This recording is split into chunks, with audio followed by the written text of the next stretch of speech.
Hello everyone, एक बार फिर आपका हमारी चैनल पर स्वागत है। आज के इस वीडियो में हम लेकर आए हैं 12th स्टैंडर्ड के गुजराती, हिंदी और उर्दू मीडियम के स्टूडेंट्स के लिए इंग्लिश सब्जेक्ट की पेपर पैटर्न कैसी होती है उसकी पूरी जानकारी, जिसकी मदद लेकर आप सब्जेक्ट की अच्छे से प्रिपरेशन कर सकते हो। तो चलिए देरी ना करते हुए आगे बढ़ते हैं, और साथ ही आपसे भी रिक्वेस्ट है कि आप भी चैनल को सब्सक्राइब करने में बिल्कुल भी देरी ना करें। हमारे वीडियोस रेगुलरली पाने के लिए प्लीज़ बेल आइकन पर भी क्लिक ज़रूर करें। आपके सब्जेक्ट के पेपर को 5 अलग अलग सेक्शन में डिवाइड किया गया है और पांचों सेक्शन मिला के आपका पेपर बनता है 100 मार्क्स का। सेक्शन ए की बात करें तो 5 अलग अलग टॉपिक को मिलाकर 17 मार्क्स कवर किए गए हैं। सबसे पहले write whether the sentence are true और फॉल्स। इसमें 4 अलग अलग सेंटेंस 4 मार्क्स के लिए दिए गए होंगे, जिसमें आपको बतलाना है कि सेंटेंस ट्रू है या फॉल्स है। फिर आता है find and write the nearest meanings. इसमें आपको एक वर्ड दिया गया होगा और इसके साथ ही दूसरे 4 अलग से वर्ड्स दिए गए होंगे। आपको उन चारों में से इस वर्ड्स के सिमिलर आपको वर्ड ढूंढ के लिखना है। इसमें 3 ऐसे सवाल दिए गए होंगे और तीनों के 1-1 मार्क्स मिलाकर 3 मार्क्स होते हैं।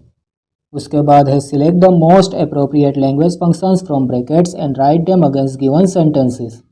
इसमें आपको दिए हुए सेंटेंस के हिसाब से ऊपर ब्रैकेट में से फंक्शन सिलेक्ट करने और अगेंस्ट में लिखने हैं।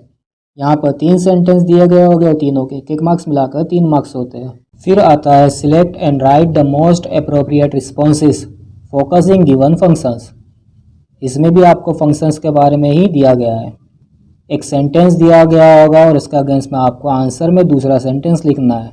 ऐसे 4 सेंटेंस आपको दिए गए होंगे और चारों के 1-1 मार्क्स मिलाकर आपके यहाँ पर भी 4 मार्क्स कवर होते हैं। और सेक्शन ए के आखिर में है select and write the most appropriate question to get the underline word as their answer. इसमें आपको सेंटेंस में अंडरलाइन वर्ड दिया गया होगा और नीचे एमसीक्यूज में से उसके हिसाब से आपको सही क्वेश्चन सिलेक्ट करना है। अब आते हैं सेक्शन बी पर। इसमें 3 अलग अलग टॉपिक मिलाकर 19 मार्क्स कवर किए गए हैं। सबसे पहले read the extracts and answer the questions. इसमें आपको पैराग्राफ दिए गए होंगे और नीचे क्वेश्चंस दिए गए होंगे। आपको पैराग्राफ के हिसाब से उसके क्वेश्चंस के आंसर देने हैं। ये टोटली आपके चैप्टर बेस्ड क्वेश्चंस होंगे। और आखिर में है fill in the blanks with the appropriate words given in the brackets. आपको पैराग्राफ में दी हुई ब्लैंक्स को ऊपर दिए गए ब्रैकेट में से वर्ड सिलेक्ट कर फिल करना है। यहाँ पर 3 ऐसे ब्लैंक्स होगी और तीनों के 1-1 मार्क्स मिलाकर 3 मार्क्स बनते हैं। सेक्शन सी में है read the following passage and answer the questions. यहाँ पर 5 क्वेश्चन होंगे और पांचों के आंसर आपको लिखने पर 5 मार्क्स मिलेंगे। उसके बाद है read the following passage and write its summary, suggest a suitable title to it. इसमें आपको एक पैराग्राफ दिया गया होगा, उसकी आपको समरी लिखनी है और उसका टाइटल देना है। इसमें भी आपको 5 मार्क्स मिलेंगे। फिर आता है read the news clipping and answer the questions. यहाँ पर न्यूज़ क्लिपिंग दी गई होगी और नीचे क्वेश्चंस दिए गए होंगे। आपको उन क्वेश्चंस के आंसर लिखने और 5 मार्क्स लेने हैं। फिर आता है read the stanzas and answer the questions.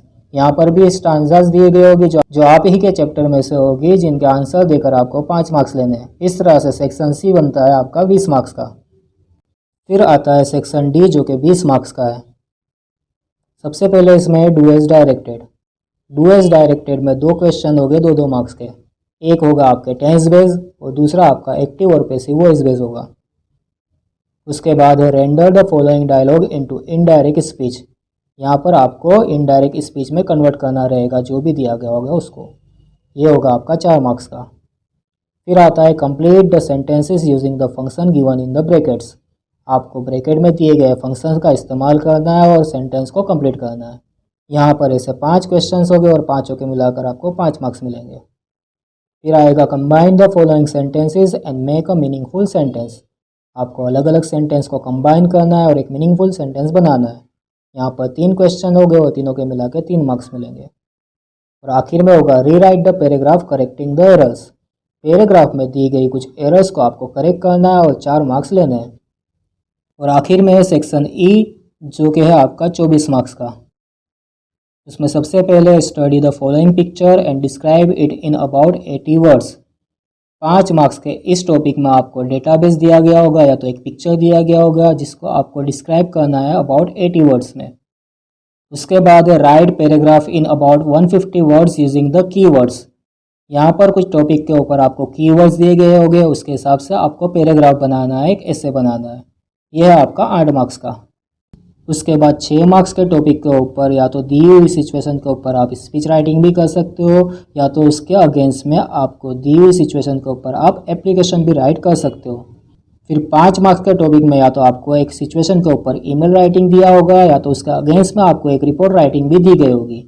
इस तरह से आपका सेक्शन ए खत्म होता है और पूरा पेपर मिलाकर 100 मार्क्स कंप्लीट होते हैं। उम्मीद करता हूँ आपको हमारी जानकारी अच्छी लगी होगी और वीडियो में आखिर तक बने रहने के लिए आपका बहुत बहुत शुक्रिया।